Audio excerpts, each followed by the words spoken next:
This is the tallest freestanding steel cell block in America. It's 6 stories high. And all of these cells are constructed of steel. They're just steel boxes.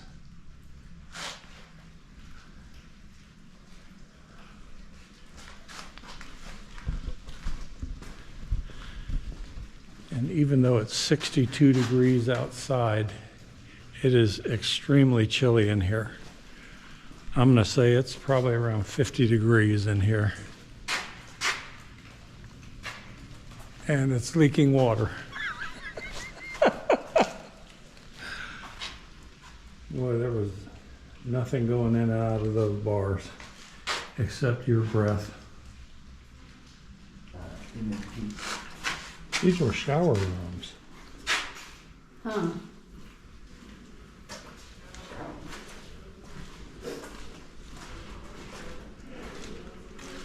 Yeah, that just looks like Rape Central there. I don't know that I want to go get in there and lock up with somebody else. Wow, a whole row of them.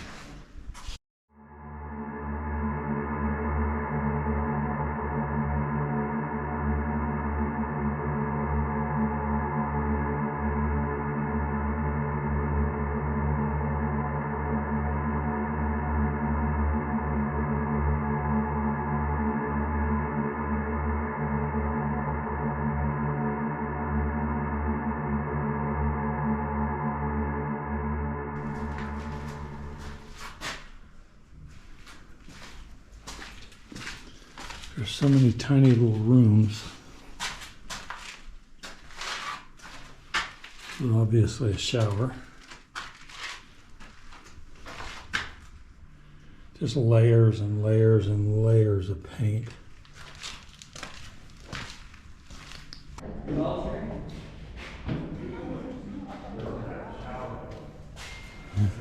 They keep going off.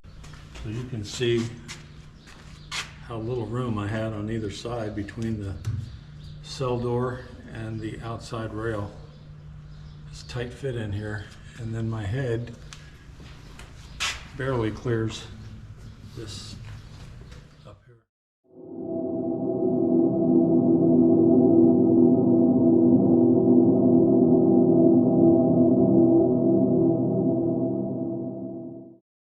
Of course, the toilet's missing, but the sink is there. Little mirror, bunks.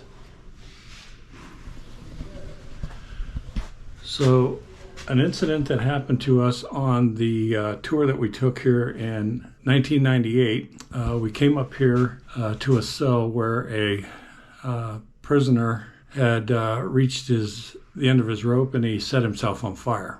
We thought we would come up here and see if we could get an EVP. And I brought this little mini cassette recorder with us. Since I'm not a ghost hunter and don't have real ghost hunting equipment, I brought that, and I brought a little magnetic compass. We got up here to this room and the tape recorder wouldn't work. I had plenty of spare batteries. I'd gone to the Dollar Tree and loaded up, so I completely switched out the batteries and it still wouldn't work. So I switched them out again and it still wouldn't work.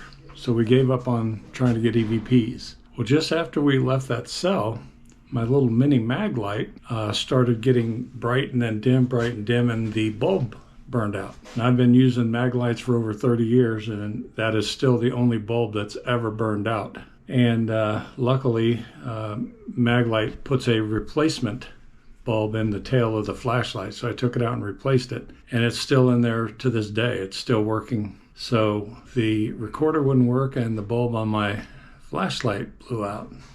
Is it paranormal? I don't know, but it happened. And it happened right outside the cell where the prisoner burned himself alive. So.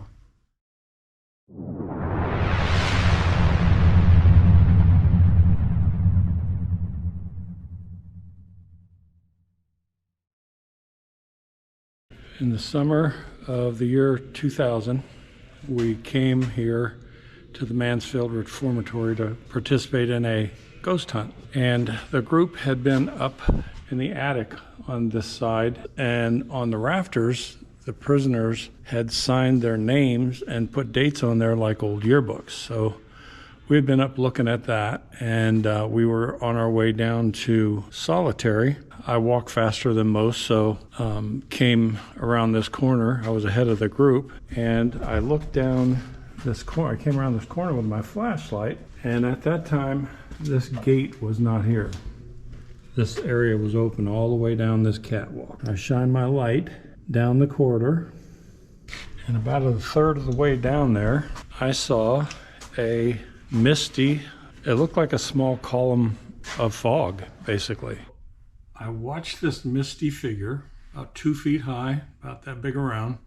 I watched it move from the cell out to the guardrail, back to the cell. It went to the guardrail for a second time, and as it started to move back in, it just simply dissolved. Now, in the time that I was watching this unfold, I put my flashlight on it and it reflected light. And that's why I say it was misty, because it had some kind of substance, water molecules, just like a regular fog, to cause it to be able to reflect light. So there was something there. I took my light off it, went back, it was still there. I closed my eyes, opened my eyes, it was still there. After it vanished, I was thinking to myself, I'm not going to be able to tell the story because nobody else saw it. And just about that time, I hear my daughter's voice in my ear behind me saying, "Dad, what was that?"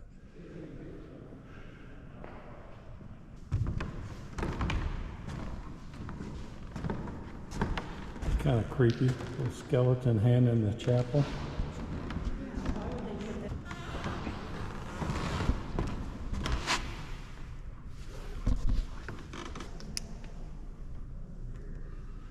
This is kind of creepy too. There's an opening in the floorboard here.